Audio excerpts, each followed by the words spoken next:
না পারছি যে নিজে স্বয়ং গিয়ে ওখানে যুদ্ধ করতে, না পারছি যে ওরকমভাবে সমর্থ দিয়ে সাহায্য করতে। সব জায়গা থেকে অনেক মানুষ আসবে। এজন্য আমি ১০ তারিখ বিকালে একা, একা চলে আসছি। আমি গত পরশুদিন বিকালে রাত্রে ৯ঃ০০ বাজে আসছি।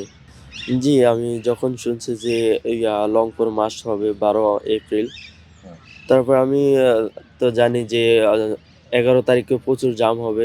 সব জায়গা থেকে অনেক মানুষ আসবে। এজন্য আমি ১০ তারিখ বিকালে একা, একা চলে আসছি। এটা নিজের ইচ্ছাতে। এখানে আমাদের সাথে আর অন্য কেউ আসে নাই। আমি একাই আসছি এখান থেকে। এখানে তো থাকার মতো নির্দিষ্ট জায়গা নাই। এমনিতে আমার আত্মীয়স্বজন আছে। বাকি আমি ওনাদের কারো কাছে যাই নাই। এখানে আসছি আ আসা যাওয়ার সমস্যা হবে এজন্য। আর আমি ঢাকাতে অত বেশি কিছু চিনিও না। কারণ ঢাকাতে আগে কখনো আসি নাই এত বেশি। তো এজন্য আমি এইখানে আশেপাশেই কালকে ছিলাম এয়ারপোর্টে।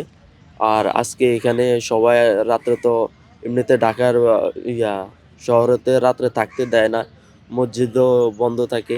তো আজকে এখানে সবাই মানুষ ছিল প্রচুর। এজন্য এখানেই ছিলাম। এখানেই রাত কাটালাম। এই তো ভোর হলো। এটা তো সম্পূর্ণ আমাদের মুসলিম ভাইদের জন্যই। এখানে তো আর অন্য কোনো উদ্দেশ্য থাকতে পারে না।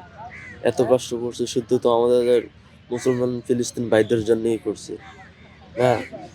এখানে তো আমাদের কোনো স্বার্থ নাই।